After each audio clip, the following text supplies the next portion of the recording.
ছাড়িতে চাই না ভুবন, দেখিতে চাই দুই নয়নে, এরকমই প্রত্যাশা তাহসিনের। সম্মানিত প্রিয় দর্শক, আপনাদের কাছে সহযোগিতার হাত বাড়িয়েছি। আমরা প্রায় প্রায় এরকম হেল্পের ভিডিও করে থাকি, কিন্তু আজকে সত্যি খুব মর্মাহত, দুঃখিত। কারণ আজকে এই ছেলের হৃদয় বিদারক কথা শুনে সত্যি খুব দুঃখ ভারাক্রান্ত হৃদয় আপনাদের সামনে দুহাত তুলে ভিক্ষা চাই। ভাই, একজন মানুষ মানুষের কাছে ভিক্ষা চায় কখন জানেন? যখন তার চাহিদার প্রয়োজনে পিছনে হটতে হটতে দেওয়ালে একেবারেই শেষ ঠিকানায় পৌঁছে গিয়ে পিঠ দেওয়ালে ঠেকে যায়। এ মায়ের তার চাইতেও বেশি দুঃখ এবং বেদনা, হতাশা। একমাত্র সন্তানের প্রাণ বাঁচাতে মায়ের চেষ্টার যেন কোনো কমতিই নেই। তাই লাজ লজ্জা সব দূরে ঠেলে দিয়ে দুহাত তুলে আপনাদের কাছে সাহায্যের আবেদন। ভাই আমার, 100 টাকা পারেন, 50 টাকা পারেন, 1000 টাকা পারেন, নিজের মায়ের কথা চিন্তা করে হলেও এ মাকে আপনারা স্ক্রিনে দেওয়া নাম্বারে বিকাশ করতে পারেন। কত টাকাই তো কত ভাবে কত দিকেই নষ্ট করে ফেলেন। আপনার একটু সহযোগিতায় যদি এ মায়ের বুকের ধনকে লালন পালন করার সুযোগ পায়, তাহলে ক্ষতি কোথায় বলেন? তো আমরা এ মায়ের সাথে কিছু আলাপ আলোচনা আপনাদের সামনে তুলে ধরবো। সে পর্যন্ত আপনারা আমাদের সাথেই থাকবেন। আপনি কেমন আছেন?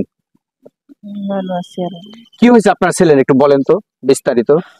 আমার ছেলের প্রথমে চোখে টিউমার হয়েছে। টিউমার হওয়ার পর ওনারে ইসলামিয়া হাসপাতালে চিকিৎসা দিন নিয়ে গেছে। চিকিৎসা করার পর অনেক টাকা পয়সা, কারণ এখনকার ডাক্তার টাকা ছাড়া কিচ্ছু বোঝে না।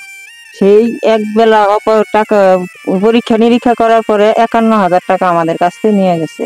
তারপর কিছু লোক বলল, আপনারা একদম গরিব মানুষ, কিন্তু এই জায়গায় করাইতে পারবেন না, নিয়ে যান আগারগাঁও। তারপর নিয়ে গেলাম আগারগাঁও। ওখানে নভেম্বরের 24 তারিখ ওনার অপারেশন করাইলো। অপারেশন করলো, ভাবলাম যা টাকা গেছে আমার ছেলের বুঝি এই চিকিৎসা শেষ।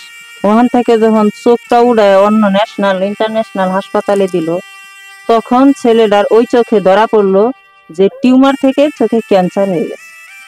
অপারেশনটার যেটুকু অপারেশন করছে তার বাহিরে ক্যান্সার চলে গেছে, রোগের ভিতরে আছে।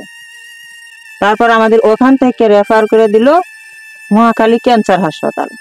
মহাখালী ক্যান্সার হাসপাতালে যাওয়ার পরে ডাক্তাররা দেখলো, আবার সব পরীক্ষা নিরীক্ষা করাইয়া বলল যে আপনি যদি আরেকটা চোখ দ্রুত বাঁচাইতে চান, আপনি যত তাড়াতাড়ি সম্ভব এই চিকিৎসাগুলো রেডিওথেরাপি দেন আগে, যাতে ওইটা আগে থামে, রোগে চলাচল করতে না পারে, ওই চোখে যাইতে না পারে।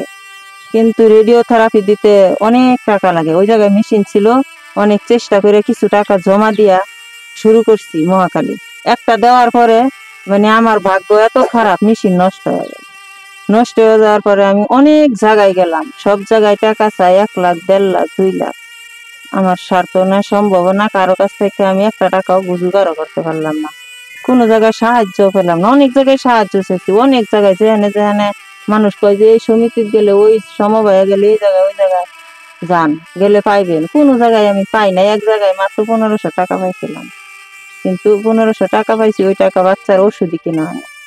তারপর বাদ দিলাম। আবার ডাক্তারের কাছে গেলাম যে ম্যাম, আমি তো রেডিওথেরাপি টাকা জোগাড় করতে পারি না, আমি কি করবো, আমার ছেলেটারা একটু বাঁচান। তারপরে ম্যাডাম আমার 4টা কেমো লিখে দিল। করতো আগে কেমো দিলে কোনো কাজ হইব না, রেডিওথেরাপি দিতে হবে। আমি তো আপনি একটু, আমি যদি এর ভিতরে কোনো জায়গায় একটু সাহায্য পাই রেডিওথেরাপি দেওয়ার মতো, তারপরে আমি ওরে 2-1টা কেমো দিয়ে দিব। কিন্তু এই পর্যন্ত আসানিয়া মিশন গেছি, অনেক জায়গায় আমি একা একা দৌড় পাচ্ছি, শিশু হাসপাতালে গেছি, পিজিতে গেছি, কোনো জায়গায় কাজ হয় না, আমি টাকাই জোগাড় করতে পারি না। আবার এই 2-3 মাস আগে এই জায়গায় আবার মহাখালী ক্যান্সার হাসপাতালে রেডিওথেরাপি ঠিক হইলো 3টা কেমো দেওয়ার পর। তারপর এই জায়গায় আবার আমি ওরে 25টা রেডিওথেরাপি দিলাম। দেওয়ার পরে আর 1টা কেমো আছে। ম্যাডামরা বলছে এই কেমো যদি শেষ হয় তাইলে আপনাদের আবার ব্রেইন এমআরআই অরবিট করাইতে হইব, করতে হইব, সব কিছু করাইতে হইব। কিন্তু 1টা কেমো, এই যে লাস্ট কেমো দেওয়ার পর থেকে 26 তারিখ থেকে আমার বাচ্চা একদম মানে কোনো, ও বাইসা আছে নাকি এরকম নড়াচড়াও নাই। আমি 26 তারিখের পর থেকে হাসপাতালে। একটা কেমো চান আপনি দর্শকের কাছে, চান যে একটা কেমো আপনি সহযোগিতার হাত বাড়িয়ে দেওয়ার জন্য আপনি দর্শকের বলেন। এখন আমার ছেলে ব্রেইন এমআরআই করাইতে হইব, সিটি স্ক্যান করাইতে হইব। এই জন্য সবার কাছ থেকে ভিক্ষা চাইছি যে আমার কেউ একটু সাহায্য করেন। আমার মনের ভিতর অনেক আশা যে আমি এই চেষ্টাটা করে দেখি, আমি এই পরীক্ষাগুলা করে ম্যাডাম করে দেখাই, ওনারা বলুক যে আপনার ছেলের আর কোনো সমস্যা নাই। এই জন্য আমি সবার কাছে আছি যে আমি এই টেস্ট গুলা করাই দেখি, আমি করাইতে পারতেছি না।